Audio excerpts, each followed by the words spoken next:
వందనాలు తెలియజేసుకొంచున్నాను. యోహాను బ్యాప్టిస్ట్ ప్రార్థనా మందిరము ఈ సంఘంలో జరుగుచున్న 2వ స్త్రీల రిట్రీట్కు దేవుడు తన మహాకృపను బట్టి నన్ను ఏర్పరచుకున్న విధానాన్ని బట్టి మొట్టమొదటిగా దేవునికి నా హృదయపూర్వక వందనాలు. అలాగే నన్ను ప్రేమించి దేవుని యొక్క పరిచర్యలో నేను వాడబట్టకు నాకు సహాయం చేసినటువంటి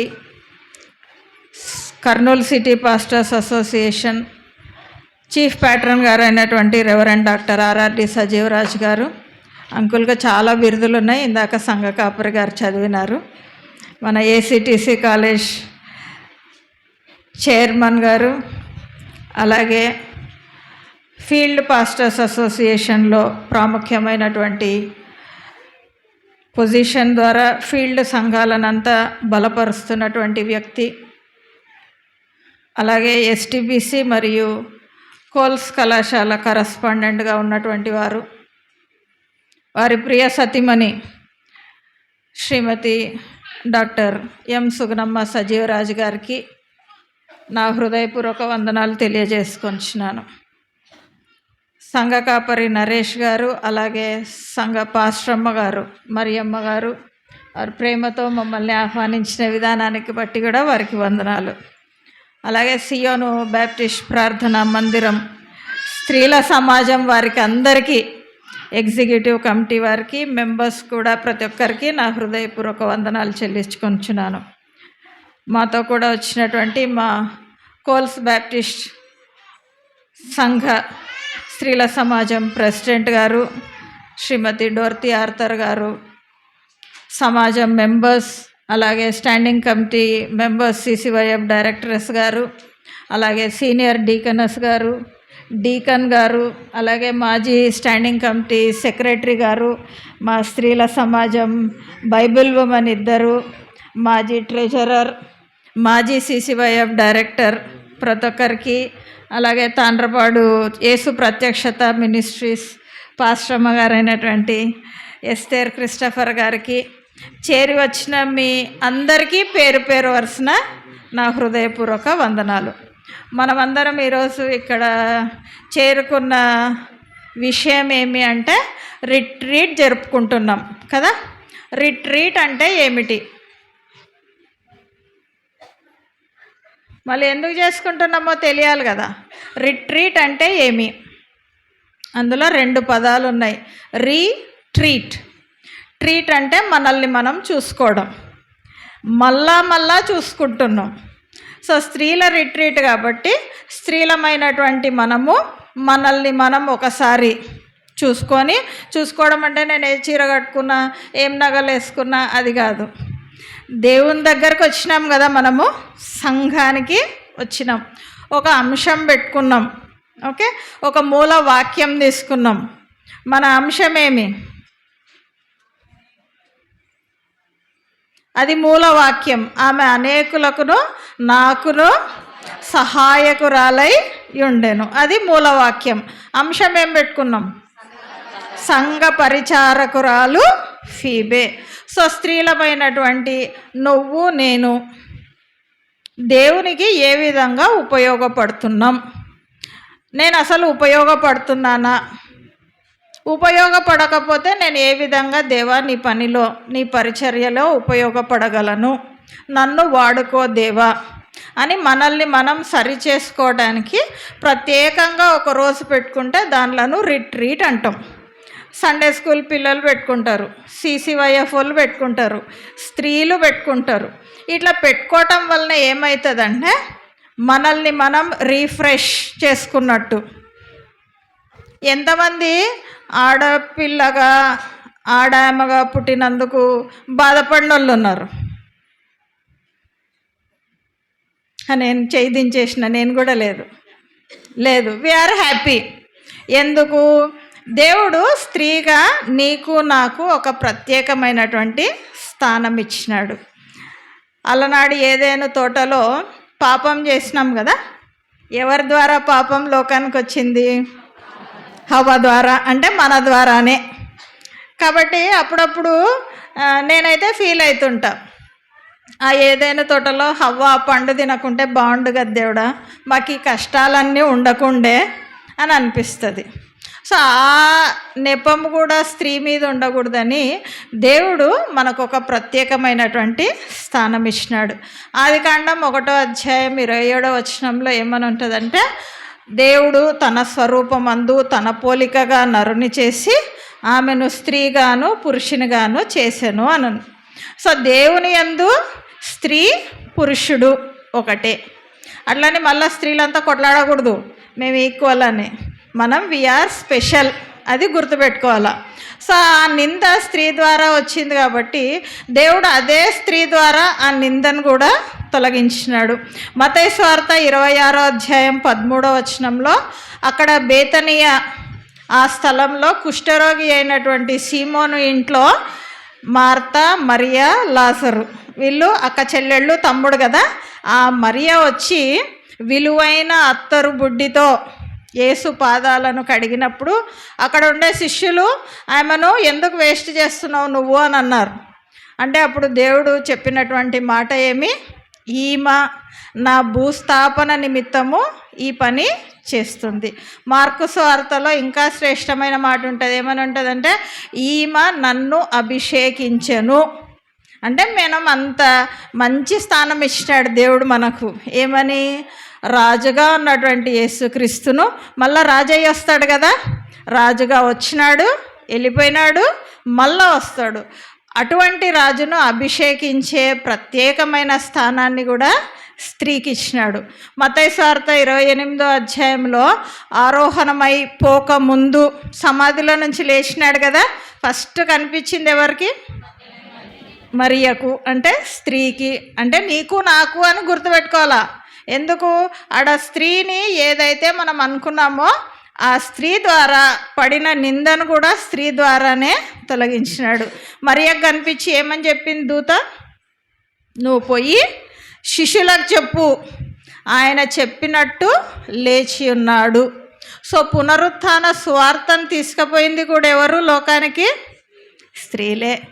సో స్త్రీలంగా మనము స్పెషల్. ఆ స్పెషాలిటీ ఈరోజు మనం ఈ రిట్రీట్లో సంఘ పరిచారకురాలు ఫీబే గురించి కొంచెం తెలుసుకొని నేర్చుకోవటానికి ఆమె దగ్గర నుంచి పాఠాలు కొన్ని గమనిస్తాం. బయట శిలాఫలకం ఉంది, చర్చ్ 2014 అప్పటి సంఘ కాపరి శాంసన్ ఆర్ట్బన్ గారు, మన పెద్దలు రెవరెండ్ డాక్టర్ RRD సజీవరాజు గారు దీన్ని స్థాపించినారు అని. ఎంతమంది చూసినారు? దాని కింద ఇంకొక శిలాఫలకం ఉంది, ఎవరన్నా చూసినారా దాన్ని? అక్కడ ఏమనుందంటే, with the support of deacons కిమ్ జే మీ, సౌత్ ఆఫ్రికా కంట్రీలో ఉన్నటువంటి బుసాన్ నగరం నుంచి ఆమె ఈ సంఘానికి సపోర్ట్ చేసింది కట్టడంలో అని రాసినారు. తర్వాత అయినా చూడండి, పర్లేదు. డీకనస్ అనే ఆ మాట ఎక్కడి నుంచి వచ్చింది అంటే, ఇప్పుడు మనం మాట్లాడుకుంటే పరిచారకురాలు అంటే డీకనస్. సో ఆమె ఈ సంఘాన్ని స్థాపించడానికి తన వంతు సహాయము చేసింది. సో మనం ఇందాక 2 భాగాల్లో వాక్యపఠనం చదవడం జరిగింది. అపోస్తల కార్యములు 18:1-4 అలాగే 18 మన మూలవాక్యం రోమీలకు రాసిన పత్రిక 16:1-2. సో ఈ రోమా పత్రిక ఎవరు రాసినారు అంటే, అపోస్తలుడైనటువంటి పౌలు రాసినాడు. బాగానే ఉంది. ఎవరి ద్వారా పంపించినాడు? ఈ ఫీబే ద్వారా పంపించినాడు. ఆ 16వ ఒకవేళ మనం గమనిస్తే చాలా పేర్లు ఉన్నాయి, దాదాపు 27 పేర్లు ఉన్నాయి. మరి పౌలు ఎందుకు వీళ్ళని అంతా జ్ఞాపకం చేసుకుంటున్నాడు అని దీని యొక్క చరిత్రను మనం ఒక 2 నిమిషాలు గమనిస్తే, అపోస్తలుడైన పౌలు రోమాకు పోలేదు, పోవాలా అని అనుకున్నాడు. ఇందాక చదివినటువంటి అపోస్తల కార్యములు 18వ అధ్యాయంలో ఆ మాట ఉంటుంది, ఏమని? ఏథెన్స్ నుంచి కొరంతికి పోయినాడు. కొరంతిలో ఆ 18వ వచనంలో కెంక్రేయ అనే స్థలంలో తన తల వెంట్రుకలను కూడా కత్తిరించుకున్నాడు పౌలు అనింది. ఆ కెంక్రేయ ఉండే పట్టణంలో నుంచి వచ్చినటువంటి వ్యక్తే మనం ఇప్పుడు తెలుసుకోబోయే ఫీబే. సో రోమాకు పోలేదు. రోమాలో ఉన్న పరిస్థితులన్నీ పౌలుకు తెలుసు. రోమాలో బేసిక్గా యూదులు, గ్రీకులు వీళ్ళిద్దరి మధ్యలో కొంచెం విభేదాలు ఎక్కువైనాయి. యూదులు నేను, గ్రీకు నువ్వు అన్యదేశస్థుడవు, అన్యుడవు. సో యూదులుగా మాకే అధికారం ఉంది క్రీస్తు విషయంలో, అన్యులైనటువంటి మీరు గ్రీకులకు లేదు అని విభేదాలు ఉన్నాయి. ఆ విభేదాలు తెలిసినప్పుడు అపోస్తలుడైన పౌలు రోమీయులకు రాసిన పత్రికలో ఆ విభేదాల గురించి, పాపం గురించి, నువ్వు నీతిమంతుడిగా ఎట్లా తీర్చబడతావు? విశ్వాసం వలనే తీర్చబడతావు, నీకు నిత్యజీవం వస్తుంది. కానీ పదే పదే ఆ 16 అధ్యాయాలలో పౌలు మాట్లాడే మాట ఏమని ఉంటుందంటే, మొదట యూదునికి, తర్వాత గ్రీసు దేశస్థునికి, క్రీస్తునందు స్త్రీ అని కానీ పురుషుడని కానీ భేదం లేదు, మనమంతా సమానం. ఎక్కడ సమానం? క్రీస్తు విషయంలో సమానం. ఆ విషయాలన్నీ చెప్పి రాసినటువంటి లేఖను ఫీబే ద్వారా ఇచ్చి పంపిస్తాడు. మరి ఫీబే అనే మాట ఈ ఒక్క సందర్భంలోనే ఉంది. 16వ అధ్యాయం 1వ వచనంలో రాస్తాడు. సో ఈ పత్రిక అపోస్తలుడైన పౌలు రాసింది ఎవరు అంటే ఆ 16వ అధ్యాయం 22వ వచనంలో ఉంటుంది. ఈ పత్రిక వ్రాసిన తెర్తియు. సో తెర్తియు రాసినాడు. ఎక్కడ రాసినాడు? కొరంతిలో ఉన్నప్పుడు. ఎవరింట్లో ఉండినాడు? గాయు అనే అతని ఇంట్లో ఉన్నప్పుడు. రోమా గురించి తెలిసినప్పుడు పోవాలనుకున్నాడు కానీ పోలేకపోయినాడు. సో ఏదైతే రోమీలకు చెప్పాలనుకున్నాడో ఆ సారాంశం అంతా రోమీలకు రాసిన పత్రికలో ఉంది. ఆ లెటర్ను ఫీబే చేతికి ఇచ్చినాడు. మరి ఫీబే ఎందుకు నమ్మినాడు ఫీబేను? లేదా మిగతా వాళ్ళు లేరా? ఇందాక అపోస్తల కార్యంలో 18వ అధ్యాయంలో చదివినప్పుడు అక్కడ అకుల, ప్రిసిల్లా పేర్లు ఉన్నాయి. ఈ 16వ అధ్యాయంలో నేను చెప్పినటువంటి 27 పేర్లు అన్నీ లైన్గా ఉన్నాయి. ఎక్కడి నుంచి? 3వ అధ్యాయం నుంచి 3వ వచనం నుంచి 16వ వచనం వరకు ఉన్నాయి. వీళ్ళందరినీ పౌలు ఎందుకు జ్ఞాపకం చేసుకుంటున్నాడంటే జత పనివారు అని చెప్తున్నాడు. ఏ పనిలో జత పనివారు? సువార్త ప్రకటించటంలో, సంఘములను కట్టటంలో నా జత పనివారు. ఆ జత పని వారికి కొన్ని మాటలు కూడా చెప్తాడు. ఏమని? వాళ్ళు మరణము పొందేంతగా శ్రమపడినారు, నా సువార్తను, ఆ సువార్త పరిచర్యలో నాకు సహాయం చేసినారు అని వాళ్ళ లిస్ట్ అంతా చెప్పుకుంటూ వస్తాడు. మరి ఇప్పుడు మనము మాట్లాడుకున్న ఫీబే గురించి చేస్తే పౌలు ఏమని చెప్తున్నాడంటే కెంక్రేయలో ఉన్న సంఘ పరిచారకురాలు. ఇందాక మనం చూసుకున్నాం కెంక్రేయ అనేది ఫీబే ఉన్నటువంటి ఊరు. అది కొరంతికు దగ్గరలోనే 9 కిలోమీటర్ల దూరంలోనే ఉంది. ఆమెను డిస్క్రైబ్ చేసే విధానం మనం ఒకసారి చూద్దాం. బైబిల్ ఉంటే గమనించండి. కెంక్రేయలో ఉన్న సంఘ పరిచారకురాలకు ఫీబే అను మన సహోదరిని అంటున్నాడు. సో మన అందరికీ సహోదరిని, మనముగా క్రీస్తునందు సహోదరులము, సహోదరులము. మమ్మీ డాడీ వేరే, మా మమ్మీ డాడీ వేరే కదా. మరి సహోదరులము ఎట్లయితున్నాం? క్రీస్తునందు అంటే క్రీస్తు యొక్క ఉదరము, సహా ఉదరులము. ఉదరము అంటే కడుపు. ఎవరి కడుపులో నుంచి వచ్చినట్టు? క్రీస్తు అనే కడుపులో వచ్చినాం. నీకు తండ్రి క్రీస్తే, నాకు తండ్రి క్రీస్తే. సో పౌలు స్టార్టింగే ఫీబే గురించి ఏం చెప్తున్నాడు? మన అందరికీ సహోదరి. సహోదరి ఎక్కడ? క్రీస్తునందు సహోదరి. ఈమె ఉంటున్నటువంటి స్థలం కెంక్రేయ విగ్రహారాధనకు చాలా ఫేమస్. ఆ విగ్రహారాధన ఉన్నటువంటి స్థలంలో కూడా ఒక క్రైస్తవ విశ్వాసురాలిగా తన విశ్వాసాన్ని కాపాడుకున్నటువంటి స్త్రీ ఫిబే. అందుకు పౌలు ఏమని చెప్తున్నాడు? మన సహోదరిని. తర్వాత ఏమని చెప్తున్నాడు? పరిశుద్ధులకు తగినట్టుగా ప్రభువునందు చేర్చుకొని. మనం ఎవరినన్నా వెల్కమ్ చేయాలంటే ఏం చేస్తాం? మనకు తెలిసిన వాళ్ళనే రండి అంటాం. తెలియని వాళ్ళను అంటామా? కొంచెం డౌటే కదా.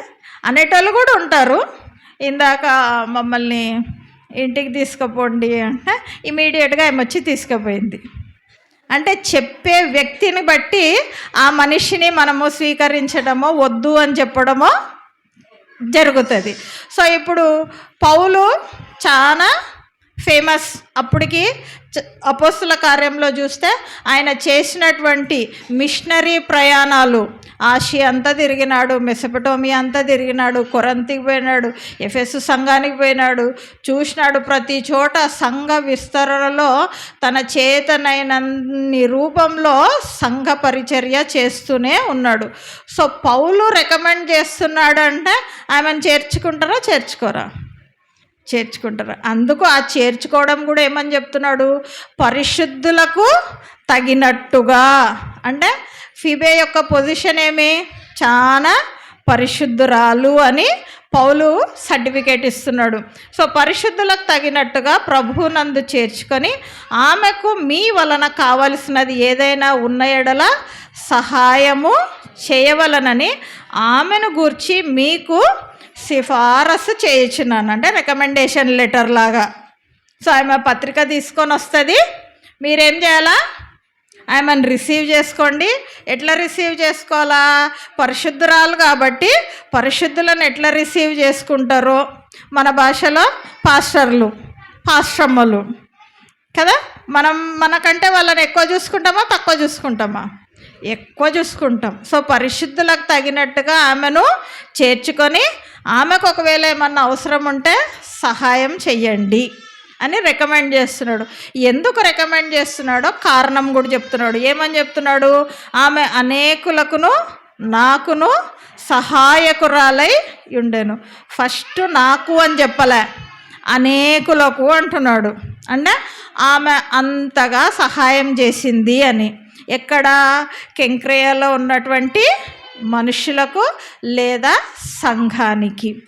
సో కెంక్రేయా నుంచి కొరంతి దగ్గర కాబట్టి కొరంతిలో కూడా ఆమె చేసింటది అని మన రీసెర్చర్స్ చెప్తా ఉంటారు.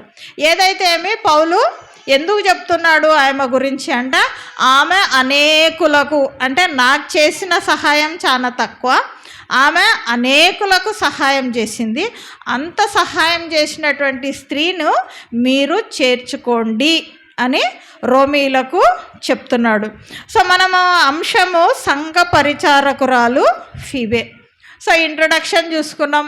కెంక్రేయా, ఫీబే బాగానే ఉంది. అనేకులకు ఆమె సహాయం చేసింది. మరి సంఘ పరిచారకురు అంటే ఎవరు? అది తెలుసుకోవాలంటే మనం సంఘం అంటే ఏమి తెలుసుకోవాలి. ఇప్పుడు మనమంతా ఏ సంఘ సభ్యులము అంటే మీరేం చెప్తారు? యోహోను బ్యాప్టిస్ట్ ప్రార్థనా మందిరం యొక్క సంఘ సభ్యులము. సంఘము అనే మాట మొట్టమొదటిగా యేసుక్రీస్తు మత్తయి సువార్తలో పేతురు గురించి మాట్లాడినప్పుడు మాట్లాడతాడు. ఏమంటాడు? ఈ బండ మీద నా సంఘాన్ని కడతాను అని. సో ఆ బండ ఎవరు అంటే మళ్ళా క్రీస్తే అని అంటాం కదా. సంఘము అనే పదము అక్కడ స్టార్ట్ అయింది. రాను రాను మత్తయి సువార్త 18వ అధ్యాయంలో యేసుక్రీస్తు మాట అంటాడు, ఎక్కడ 2-3 నా నామమున ఉందురో వారి మధ్య నేను ఉందును. సో 2 లేదా 3 ఆయన నామంలో కూడినప్పుడు అదే సంఘం. మినిమం 2 లేదా 3. అపోస్తల కార్యములు 2వ అధ్యాయం 42వ వచనంలో ఆదిమ సంఘంలో ఉన్నటువంటి ఆ 12 మంది శిష్యులు చేసిన పని అదే. ప్రతిదినము మానక తప్పక ప్రతి ఇంట్లో కూడుకొనుచు రొట్టె విరుచుట ఎందును సహవాసమందును ప్రార్థన చేయుచు ఉండ్రి. సో ఇద్దరు లేదా ముగ్గురు ఆయన నామంలో కూడుకున్నప్పుడు అది సంఘము అవుతుంది. సంఘము అనేది మనం అర్థం చేసుకోవాలంటే 3 విధాలుగా మనము అర్థం చేసుకోవాలి. ఒకటి, మనకు మనం సంఘం. మీరు విలువ పెట్టి కొనబడిన వారు కనుక మీరు ఎరగరా, మీ దేహములు దేవునికి ఆలయమై ఉన్నవి. సో నేను ఆయన యొక్క ఆలయము, నువ్వు ఆయన యొక్క ఆలయము. మనలో ఉన్నటువంటి అవయవాలన్నీ కలిసి ఆయన నామంలో ఉన్నాయి అంటే ఫస్ట్ లెవెల్ సంఘము మనమే. తర్వాత మనతో అనుసంధానమై ఎవరితో అయితే మనం ఉంటున్నామో అది సంఘం. నువ్వు నేను కలిసి ఇక్కడికి వచ్చి ఎవరి నామంన కూడినాము? యేసు నామంన కూడుకున్నాం. సో ఇది సంఘం. తర్వాత 3వ లెవెల్ ఆఫ్ సంఘం ఏమి అంటే ఎత్తబడే సంఘం. ఆ గుంపులో పెళ్లి కుమారుడు యేసుక్రీస్తు, ఎత్తబడే సంఘము మనము పెళ్లి కుమార్తె. ఆడ కూడా స్త్రీకనే మనకు ఆధిక్యత ఇచ్చినాడు దేవుడు. ఎత్తబడే సంఘము ప్రభు అయినటువంటి యేసుక్రీస్తుకు పెళ్లి కుమార్తెగా సిద్ధపడు సంఘము. మరి సంఘము నిజంగానే నువ్వు నేను దేవుని నామంలో వస్తున్నాం, బాగానే ఉంది. దేవుడు మనతో ఉన్నాడా లేదా ఒక క్వశ్చన్ మార్క్ కదా. మనమంతా కూడుకున్నాం, దేవుని నామంన ఉంటున్నామా లేదా అనేది ఒకవేళ చూసుకుంటే ఫస్ట్ ఆఫ్ ఆల్ మనకు రావాల్సినటువంటి నమ్మకం ఏమంటే దేవుడు నిన్ను నన్ను ఏర్పాటు చేసుకున్నాడనే నమ్మకం రావాలా. నిన్ను నన్ను ఏర్పాటు చేసుకున్నాడనే నమ్మకము రావాలా. ఆ మాట ఎక్కడ ఉంటుందంటే ఎఫెసీలకు రాసిన పత్రిక 1వ అధ్యాయము 4 నుంచి 6 వచనాలలో ఉంటుంది. అవన్నీ కలిపి ఉంటాయి. మనం ఒకసారి చూద్దాం. ఎఫెసీలకు రాసిన పత్రిక 1వ అధ్యాయము 4 నుంచి 6 వచనాలు.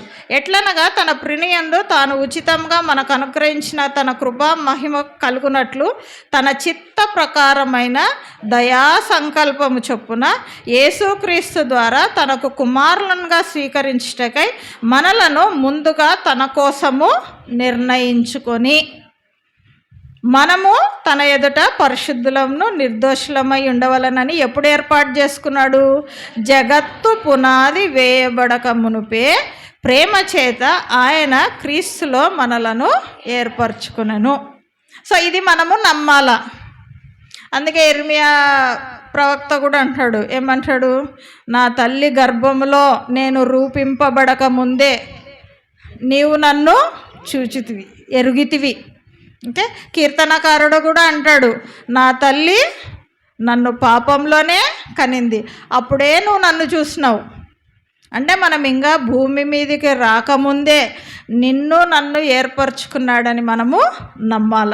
నమ్మిన తర్వాత ఏం చేయాలంటే రోమీలకు రాసిన పత్రిక 8వ అధ్యాయము 28 నుంచి 30వ వచనము. రోమీలకు రాసిన పత్రిక 8వ అధ్యాయము 28 నుంచి 30 వచనాలు. దేవుని ప్రేమించి వారికి, ఇందాక మనం ఆడ ప్రేమ చేత మనల్ని ఏర్పరచుకున్నాడని చదివినాం కదా. సో మనం ఆయనను ప్రేమించాలా. దేవుని ప్రేమించి వారికి అనగా ఆయన సంకల్పం చొప్పున పిలువబడిన వారికి మేలు కలుగుటకై సమస్తమును సమకూడి జరిగించునని ఎరుగుదుము. ఎందుకనగా తన కుమారుడు అనేక సహోదరులలో జ్యేష్ఠుడగినట్లు దేవుడెవరిని ముందుగా ఎరిగెనో. ఎవరిని ఎరిగినాడండి? నిన్ను నన్ను ముందుగా ఎరిగెనో వారు తన కుమారునితో సారూప్యం గలవారొకటకు వారిని ముందుగా నిర్ణయించెను. తర్వాత ఏం చేసినాడు? మరియు ఎవరిని ముందుగా నిర్ణయించెనో వారిని పిలిచెను, ఎవరిని పిలిచెనో వారిని నీతిమంతులుగా తీర్చెను, ఎవరిని నీతిమంతులుగా తీర్చెనో వారిని మహిమపరచెను. అది మనం ఫస్ట్ నమ్మాల. ఆయన ఏర్పరచుకున్నాడు, ఏర్పరచుకొని మనల్ని నిర్ణయించుకున్నాడు. నిర్ణయించుకున్న తర్వాత ఏం చేసినాడు?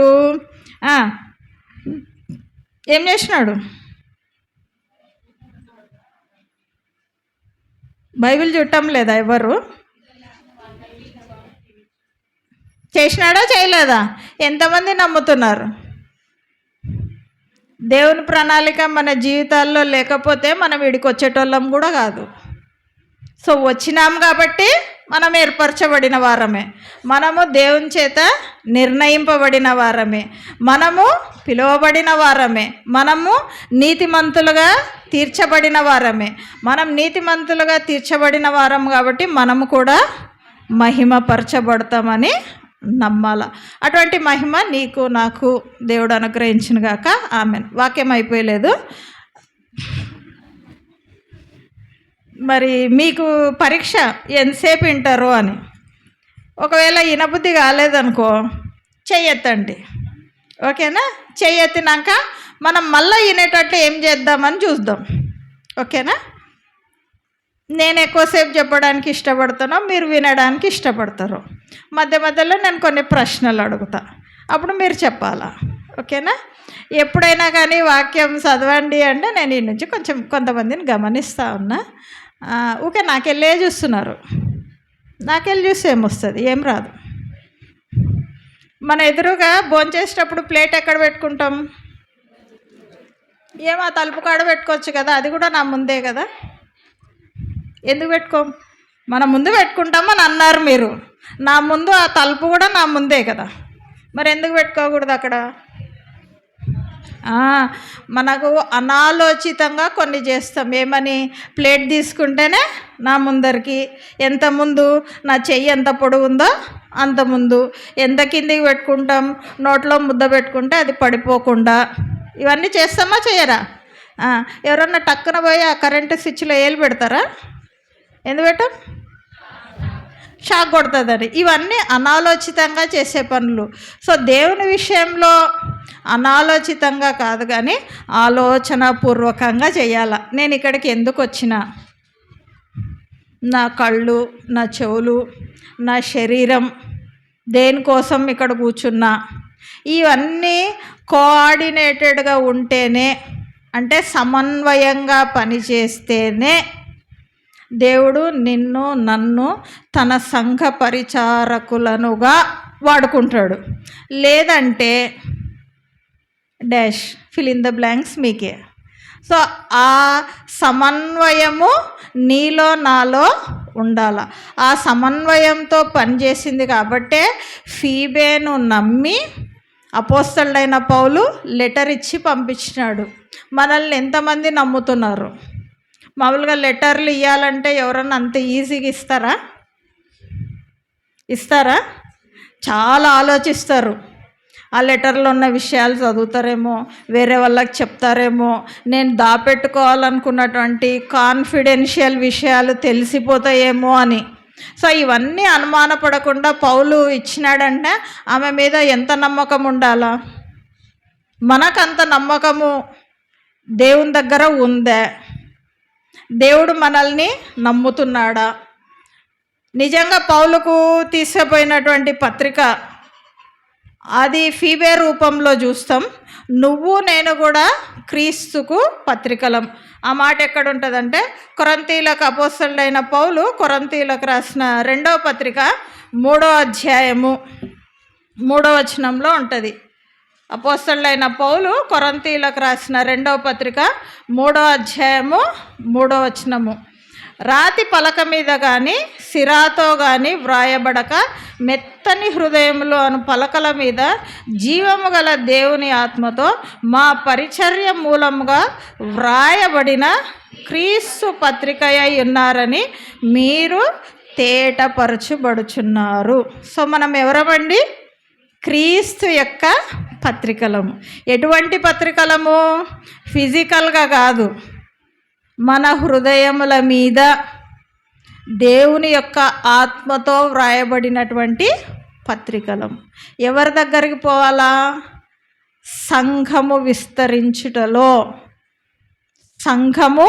విస్తరించుటలో నిన్ను నన్ను చూస్తే, ఫీబేని చూస్తే ఎన్ని మాటలు చెప్పినాడో పౌలు, మనల్ని చూస్తే ఎవరన్నా అట్లా చెప్పగలరా?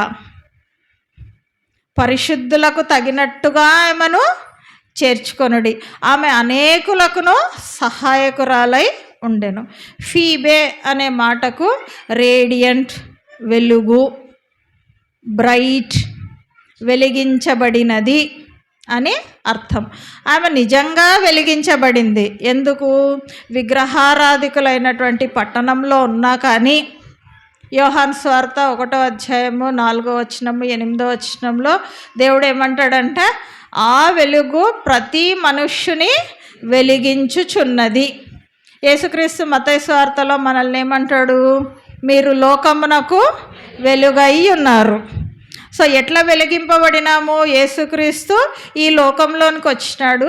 ఆయన ఈ లోకంలోనికి వచ్చి నా పాపముల కోసం తన ప్రాణం అర్పించినాడు అని మనము నమ్మి, నా కోసం మళ్ళా తిరిగి వస్తాడు ఈ భూలోకానికి, నన్ను తీసుకొని పోతాడు అని విశ్వసిస్తే మనము వెలిగింపబడినట్టు. సో వెలిగింపబడినాం. వస్తే లాభమేమి?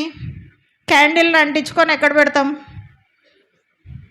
దీపస్తంభం మీద. ఎందుకు? అందరికీ వెలుగు. మరి నువ్వు నేను వెలిగింపబడినాక మనం ఎట్లా వెలిగి ఇతరులకు ప్రకాశింపజేయాలా? అందుకే దేవుడు ఏమంటాడు? మనుష్యులు మీ సత్క్రియలను చూసి పరలోకమందున్న మీ తండ్రి మహిమపరచబడినట్లు మీ వెలుగు వారి ఎదుట ప్రకాశింపనీయుడి. అట్లా సత్క్రియ చేసినటువంటి వ్యక్తే ఫీబే. సో నువ్వు నేను ఇద్దరు లేదా ముగ్గురు ఆయన నామంలో సంఘముగా కూడినప్పుడు, ఆయన పత్రిక రూపంలో మనం ఈ లోకంలో ఉన్నప్పుడు, ఈ సంఘానికి మనం ఏ విధంగా పరిచర్య చేస్తున్నాం? పరిచారకురాలు, పరిచారకుడు, ఈ ఒక్క స్త్రీకే, ఫీబే అనే స్త్రీకే పరిచారకురాలు అనే పదము ఆపాదించబడింది. అంతవరకు సంఘంలో పరిచారకులు మగవారికే ఉన్నటువంటి బిరుదు. గ్రీక్ పదం నుంచి తర్జుమా చేయబడినటువంటి పదమే పరిచారకురాలు. ఈమెకొక్కటే ఆ పదము బైబిల్ మొత్తంలో ఆపాదించబడింది. మరి పరిచారకురాలు, సహాయకురాలు, ఆదుకునేవారు, ఇలా పర్యాయ పదాలు ఈ దానికి మనం అర్థాలుగా చూస్తాం. ఎవరికి పరిచర్య అవసరము లేదా ఎవరికి సహాయం అవసరము అని మనం గమనిస్తే, శారీరకంగా అవసరము, ఆత్మీయంగా కూడా అవసరం. సో పరిచారకురాలు అని ఫీబేకు ఒక టైటిల్ ఇచ్చినారంటే ఆమె ఫిజికల్గా సహాయం చేస్తుంది, ఆత్మీయంగా కూడా సహాయం చేస్తుంది.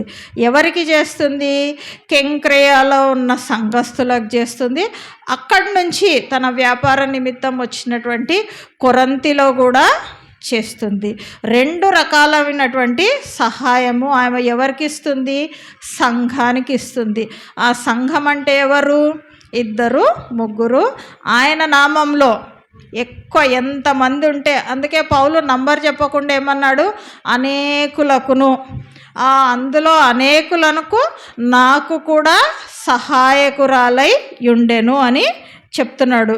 సో సంఘము అని మనం మాట్లాడినప్పుడు ఈ సంఘానికి పరిచారకులమై మనం ఉన్నామా లేదా? పరిచర్య చేసే వాళ్ళంగా ఉన్నామా లేదా?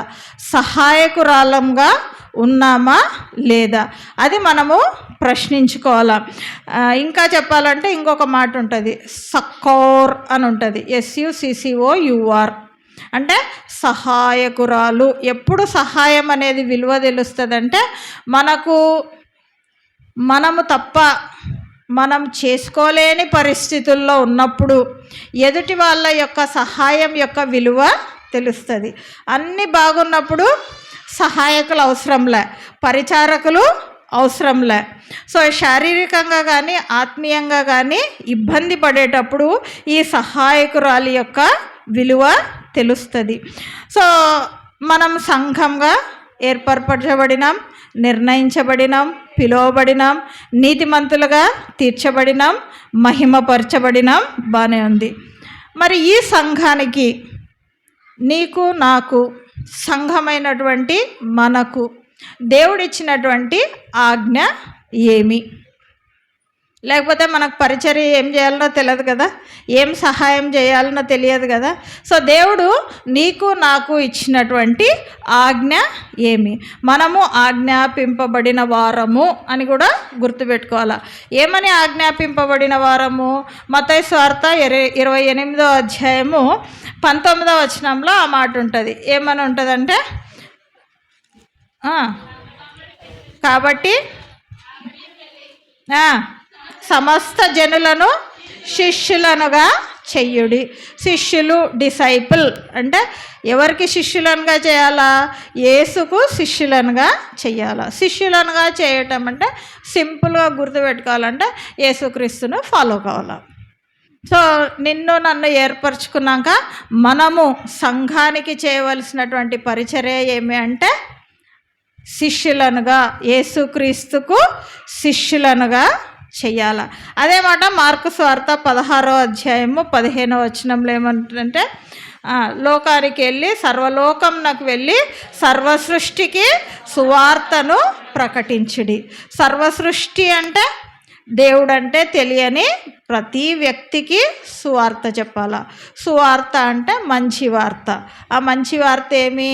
దేవుడు నీకోసం నా కోసం ఈ లోకానికి వచ్చినాడు, ప్రాణం పెట్టినాడు, ఆరోహణమైనాడు, మళ్ళా వస్తాడు. ఆ వచ్చే లోపల నువ్వు ఆయనను నమ్ముకొని ఆ ఎత్తబడే సంఘంలో నువ్వు నేను ఉండాలి. అదే సువార్త. సో సంఘ పరిచారకురాలుగా నువ్వు నేను మనము అనుకుంటే మనము ఆదేశింపబడినటువంటి విషయాలు ఏమంటే, ఒకటి మనము సమస్త జనులను యేసుక్రీస్తుకు శిష్యులుగా చేయాలా. 2 సర్వలోకంనకు వెళ్ళి సర్వసృష్టికి సువార్తను ప్రకటించాల. ఆ మంచి వార్త ఏమంటే దేవుడు నీకోసం నా కోసం ఈ లోకానికి వచ్చినాడని గుర్తుపెట్టుకొని ఆ గుర్తును ఇతరులకు కూడా తెలియజేయాల. మరి పరిచారకులు అని అన్నంతవరకు బాగుంది. సహాయకుడు, సహాయం చేసేవాళ్ళు అని కూడా వీరికి ఇంకొక పర్యాయ పదము. అందుకే అక్కడ శిలాఫలకం మీద డీకెనస్ అని రాసింది. సో సహాయము చేసేవాళ్ళు. సో ఏం సహాయం చేస్తారు? ఈ సహాయము అనే మాట సమూయేలుకు రాసిన సమూయేలు 2వ గ్రంథం 18వ అధ్యాయం 3వ వచనంలో ఉంటుంది. అక్కడ దావీదు జనుల గురించి మాట్లాడేటప్పుడు జనులు దావీదు నేను నీకు సహాయం చేస్తా అని జనులకు చెప్తే జనులు నాకు అవసరం లేదు అని చెప్తాడు. నీ సహాయము వద్దు అని అంటాడు. మనం ఎవరికి సహాయం చేస్తాము? జనరల్గా ఆలోచిస్తే విధవలకు, తల్లిదండ్రులు లేని పిల్లలకు, శారీరకంగా బలహీనులైనటువంటి వారకు, బీదలకు, కడు బీదలకు, దీనులకు కదా. వీళ్ళకంతా చేయాలనిపిస్తుందా? చేయాలనిపించదా? ఎందుకు అనిపిస్తుంది? అది ఇంపార్టెంట్. ఎందుకు సహాయం చేయాలనిపిస్తుంది? వాళ్ళకు ఒక అవసరం ఉంది. ఆ అవసరం వాళ్ళు తీర్చుకోలేరు. ఆ అవసరాన్ని తీర్చే శక్తి దేవుడు నీకు నాకు ఇచ్చినాడు. కాబట్టి మన హృదయము వెంటనే వాళ్ళకు సహాయం చేయాలా అనిపిస్తుంది. ఈ ఫీబే సంఘ పరిచారకురాలు, సంఘ సహాయకురాలు అని ఆమెకు టైటిల్ ఇచ్చినారు అంటే ఆమె హృదయము అవసరతలో ఉన్న వారి కొరకు ఎంతగా తప్పించిపోయిందో ఆమె క్యారెక్టర్ను మనము అర్థం చేసుకోవాలి. సో స్త్రీలమైనటువంటి మనము ఆ విధంగా సహాయకురాలిగా ఉంటున్నామా లేదా కఠినమైన హృదయం పెట్టుకొని ఎవరు ఎట్లన్నా పోనీ నేను బాగున్నా, నా కుటుంబం బాగుంది, సాల్, వేరే వాళ్ళతో అవసరం లేదు. ఇందాక మీ పాస్టమ్మ గారు ముందరికి రండమ్మా, ఈడెవరన్నా రిజర్వేషన్ చేసుకున్నారా అని అడిగింది. అంటే ఒకరిద్దరు స్త్రీలు ఏం చేసినారు? వెంటనే వచ్చి ముందరికి జరగండి అని అన్నారు. అంటే ఆడ మనకు అవసరం తెలిసింది. సో పలానా వాళ్ళను లేపాలా, ముందర పంపించాలా. పాస్టమ్ మేము పేర్లు పెట్టి పిలిచలేదు కదా ఎవరిని. సో నిన్ను నన్ను పేరు పెట్టి పిలిచినాడు. అట్లాంటప్పుడు మనం ఎంత సహాయం చేయాలా, ఎంత పరిచర్య చేయాలా? సో ఫీబేలాగా మనం ఉంటున్నామా లేదా అని ఒకసారి జ్ఞాపకం చేసుకోవాలా. మరి ఫీబే సంఘ పరిచారకురాలు, సహాయకురాలు అని మనము అర్థం చేసుకోవాలంటే పౌలు పొందినటువంటి శ్రమలు ఒకసారి చూస్తే, లోకంలో ఉన్నటువంటి వారు, సువార్తను ప్రకటించేవారు, లేదా క్రీస్తును నమ్మినటువంటి నీకు నాకు కూడా ఎదురయ్యే శ్రమలు చాలా తక్కువ అనిపిస్తుంది. ఓసారి నాతో పాటు కలిసి కొరింథీయులకు రాసిన 2వ పత్రిక 11వ అధ్యాయము 23 నుంచి 30 వచనాల వరకు, అపోస్తలుడైన పౌలు కొరింథీయులకు రాసిన 2వ పత్రిక 11వ అధ్యాయము 23.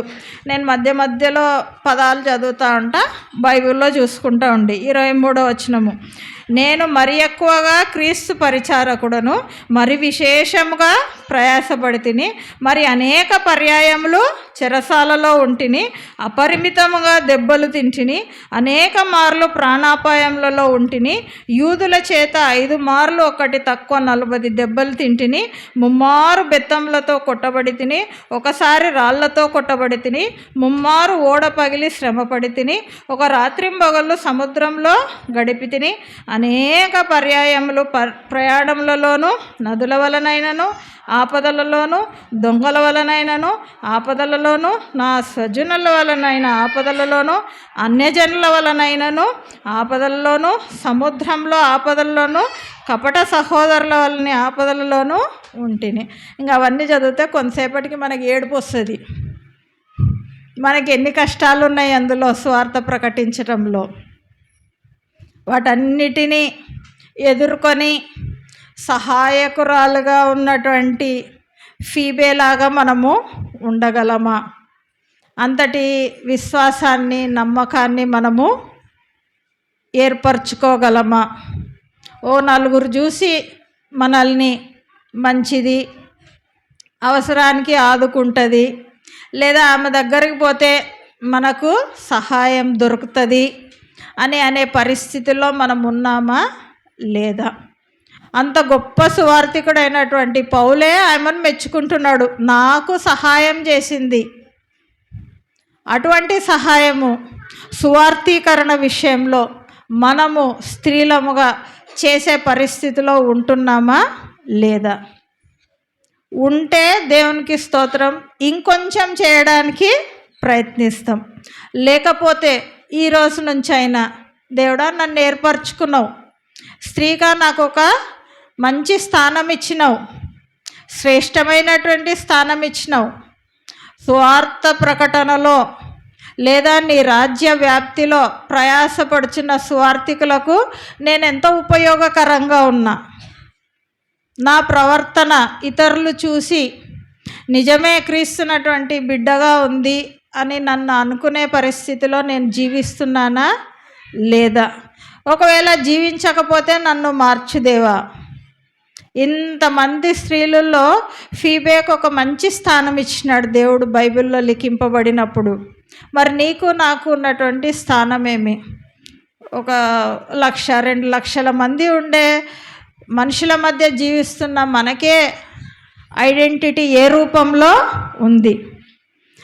సర్వలోకము ఈ బైబిల్లో ఈ ఫీబే గురించి చదివింటుంది కదా. కనీసం మనం ఉండే ఈ చుట్టుపక్కలన్నా మనల్ని సహాయకురాలిగా, సంఘ పరిచర్యలో మనం ఒక సాధనంగా వాడబడుచున్న రీతిలో ఉన్నామా లేదా మనము ప్రశ్నించుకోవాలా. ఉంటే సంతోషం, ఉండకపోతే ఇప్పటి నుంచన్నా కానీ తండ్రి నన్ను ఏర్పరచుకున్నావు, సంఘ పరిచర్యలో నన్ను ఒక అర్హమైన పాత్రగా వాడుకో. అది ఏదన్నా కావచ్చు. ఇంతమందిని వచ్చి ముందరికి జరగండి అనేది కూడా పరిచర్యనే. ఇందాక మేము వచ్చి కూర్చున్నప్పుడు మాకు బ్రేక్ఫాస్ట్ సర్వ్ చేసినారు, అది కూడా పరిచర్యనే. ఓకే, తీసేసినారు, నీళ్లు తెచ్చి దగ్గరికి ఇచ్చినారు. అందుకే దేవుడు ఏమంటాడు, మీరు చేసిన ఎంత చిన్న సహాయమైనా మర్చిపోవటానికి నేను అన్యాయస్తుడను కాను. సో మనం ఖచ్చితంగా ఎన్నో ఎక్కాలా, ఎన్నో చేయాలా, అది అవసరంలే. అవసరం ఉన్న చోట అవసరమైన పనిని మనము చేయగలుగుతున్నామా లేదా? ఫీబే లాగా అంత పెద్ద సువార్థికుడైన పౌలు కొరకు సేవ చేసి ఉండకపోవచ్చు, కానీ కనీసం సంఘంలో ఉన్న మన సంఘ పెద్దలకో, మన సంఘ కాపర్లకో, సంఘ పాశ్రమకో మనం చేస్తున్నామా లేదా?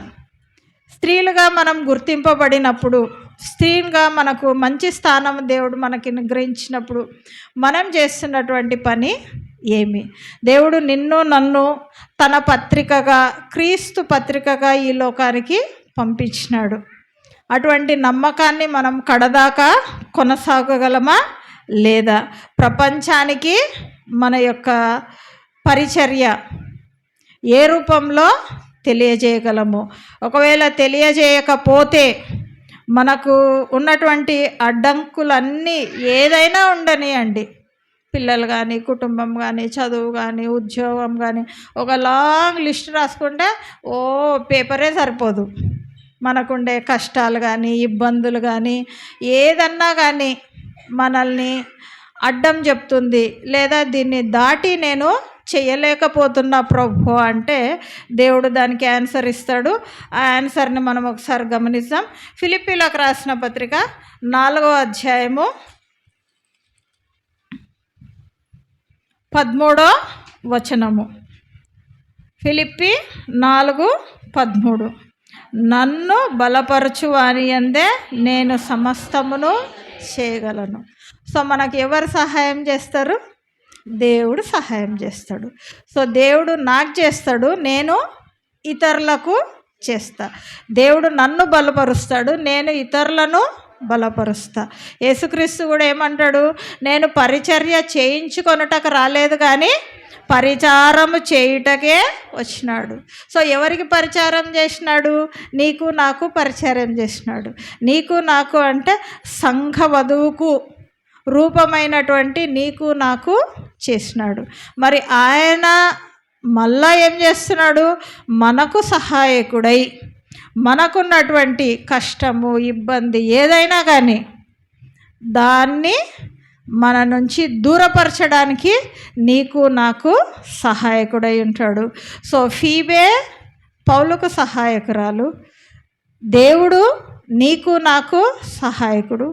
మరి నేను ఎంతమందికి సహాయకురాలను, ఎంతమందికి పరిచర్య చేసే స్త్రీగా ఉన్నాను, ఎంతమంది నా సహాయంను తీసుకునే పరిస్థితిలో ఉన్నారు కానీ నేను వారికి సహాయం చేయలేకపోతున్నానేమో. చేయగలిగినటువంటి మనస్సును, నాకున్నటువంటి బలహీనతలను తొలగించి దేవా నువ్వే నన్ను బలపరచు. మనం ఓ మాట అనుకోవచ్చు, ఏమని? దేవుడు కాబట్టి ఆయన అన్నీ చేయగలడు, మామూలు మనుషులం మనమేం చేయగలం అబ్బా అని అనుకోవచ్చు. అందుకే దేవుడు ఏం చేసినాడు? నువ్వు నేను అట్లా అనుకోకూడదనే శరీరధారిగా మనిషి రూపంలో ఈ లోకానికి వచ్చి నేను చేయగలిగింది నువ్వు కూడా చేయగలవు అని ఒక మాదిరి చూపించినాడు. ఆ ఒక వాక్యం చూసుకొని ఈ ధ్యానాన్ని ముగించుకుందాం. హెబ్రీలకు రాసిన పత్రిక 2వ అధ్యాయము 14 నుంచి కలిసి ఉంటాయి. నేను 16వ వచనం నుంచి చదువుతున్నా. హెబ్రీలకు రాసిన పత్రిక 2వ అధ్యాయము 16వ వచనము. ఏలైనగా ఆయన ఎంత మాత్రమును దేవదూతల స్వభావమును ధరించుకొనక అబ్రహాము సంతాన స్వభావమును ధరించుకొని ఉన్నాడు. కావున ప్రజల పాపములకు పరిహారం కలుగుటకై దేవుని సంబంధమైన కార్యములలో కనికరమును నమ్మకమును గల ప్రధాన యాజకుడు నిమిత్తము అన్ని విషయములలో ఆయన సహోదరుల వంటి వాడు కావలసి వచ్చెను. సో నువ్వు నేను ఎట్లనో ఆయన కూడా మనలాగానే ఈ భూమి మీదకి వచ్చి ఏం నేర్పించినాడు? తాను శోధింపబడి శ్రమ పొందెను గనుక శోధింపబడు వారికి సహాయం చేయగలవాడాయను. సో శోధన అంటే సహాయము చెయ్యకుండా ఆపేదే శోధన. మనం చెయ్యగలిగిన పరిస్థితుల్లో ఉండి కూడా చెయ్యకూడదు అనుకోవడమే శోధన. సో అందుకు ఏమంటున్నాడు? శోధింపబడు వారికి సహాయము చేయగల వాడయ్యను. అరణ్యానికి కొనుపోయబడినప్పుడు శోధింపబడినాడు కదా. అప్పుడు దేవుడు సరే సాతాను నువ్వు చెప్పినవన్నీ నేను చేస్తాలే అన్నాడా? ఏమన్నాడు? రొట్టె వలన మాత్రమే కాక దేవుని నుంచి వచ్చిన మాట వలన జీవిస్తాడు. నీవు నీ దేవుడైనటువంటి యెహోవాను శోధింపవలదు. సో ఆయనకే అన్ని శోధనలు వచ్చినాయంటే మనుషులమైనటువంటి మనకు సహాయం చెయ్యకూడదు అనే శోధన కూడా వస్తుంది. ఆ శోధనను జయించడానికి మళ్ళా తండ్రే మనకు సహాయకుడుగా ఉంటాడు, మనల్ని బలపరుస్తాడు. సో సంఘ పరిచారకురాలగు ఫీబేలాగా వెలిగింపబడిన వ్యక్తిగా నువ్వు నేను ఉన్నామా? ఒకవేళ వెలిగింపబడి ఉండకపోతే ఇప్పుడైనా వెలిగింపబడదాం.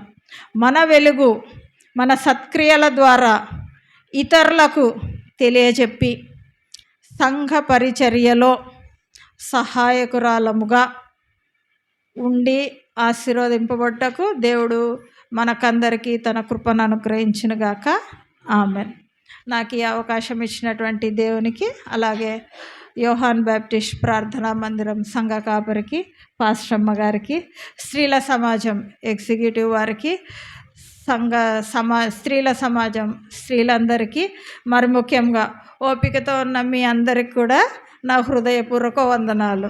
ఎవరన్నా చెయ్యెత్తుతారేమో అనుకుంటున్నా, మర్చిపోయినట్టున్నారు. Anyway, thank you so much. నాకు అవకాశం ఇచ్చినటువంటి రెవరెండ్ డాక్టర్ సజీవరాజు గారికి, వారి సతీమణి రెవరెండ్ సుగుణమ్మ సజీవరాజు గారికి కూడా నా హృదయపూర్వక వందనాలు చెల్లించుకుంటూ ముగిస్తున్నాను. Praise the lord.